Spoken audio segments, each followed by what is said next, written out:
The year is 1914. America is a nation at peace. Cities bustle with commerce and industry. Skyscrapers reach for the heavens. In the heartland, farmers tend their fields. Families gather for picnics and band concerts. The American dream feels within reach for many. The horrors of war seem a distant memory. The Great War, as it would come to be known, seemed unthinkable. Yet across the Atlantic, a storm was brewing. The world watched in horror as the Great War unfolded, a conflict unlike any seen before. Nations were drawn into a vortex of violence that would reshape the course of history. Modern technology transformed the battlefield into a scene of unimaginable carnage. The advancements in weaponry meant that battles were more deadly and destructive than ever before. Machine guns mowed down soldiers by the thousands, creating a deadly no-man's land where survival was a matter of sheer luck.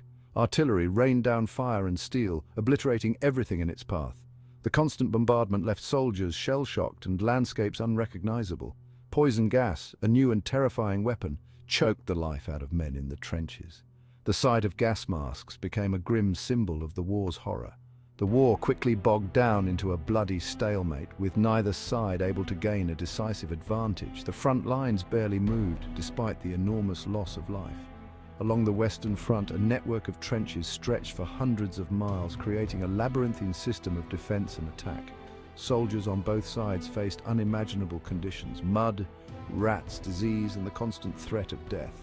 Life in the trenches was a daily struggle for survival. Millions of lives were lost in battles with little to show for the sacrifice. The human cost was staggering, and the scars of war would last for generations.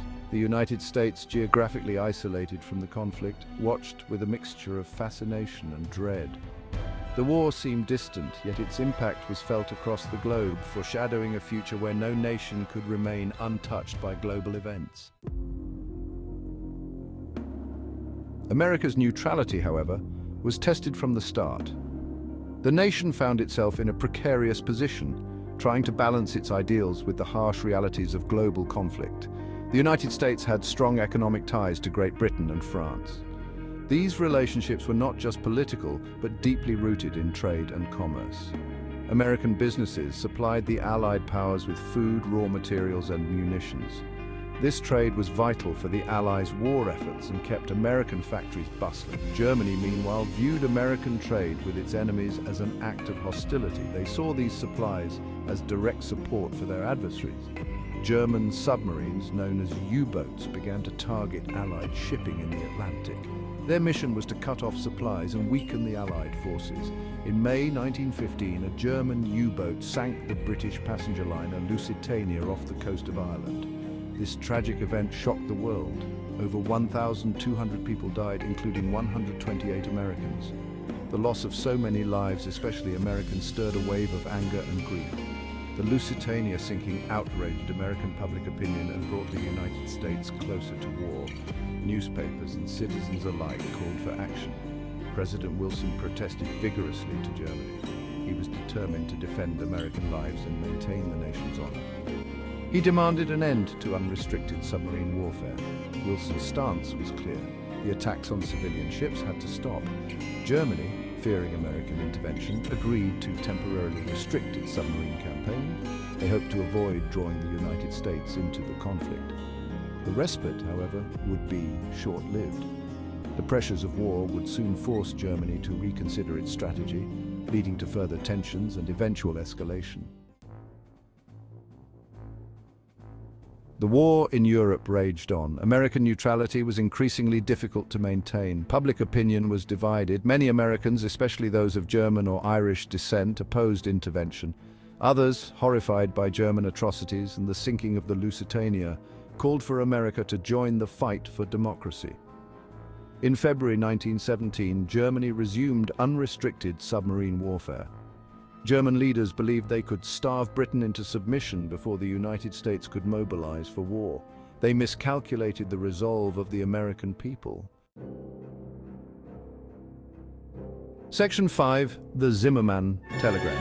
In January 1917, British intelligence intercepted a telegram from German Foreign Minister Arthur Zimmermann to the German ambassador in Mexico. The Zimmermann Telegram, as it came to be known, proposed a secret alliance between Germany and Mexico. Germany promised Mexico financial and military support if it would declare war on the United States. In return, Mexico would regain territories lost to the United States in the Mexican-American War, Texas, New Mexico, and Arizona. The Zimmermann telegram, published in American newspapers in March 1917, shocked and angered the American public. It revealed Germany's hostile intentions towards the United States and galvanized support for war. Section 6, the Arsenal of Democracy. On April 2, 1917, President Wilson appeared before a joint session of Congress. In a historic address, he asked for a declaration of war against Germany. "The world must be made safe for democracy," Wilson declared. "We are but one of the champions of the rights of mankind." Congress responded to Wilson's call. On April 6, 1917, the United States declared war on Germany. America was now officially part of the Great War. The nation, untested in modern warfare, faced the daunting task of mobilizing for a conflict on a scale never seen before. Section 7, over there. America's entry into the war brought new hope to the beleaguered Allies. The United States, with its vast industrial might and manpower, had the potential to tip the balance in favor of the Allies. The nation mobilized for war with a fervor not seen since the Civil War. Millions of young men, inspired by patriotism and a sense of duty, answered the call to arms. They left their homes, families, and jobs to join the fight for freedom over there, as the popular song of the day put it. Section 8, the tide turns. The first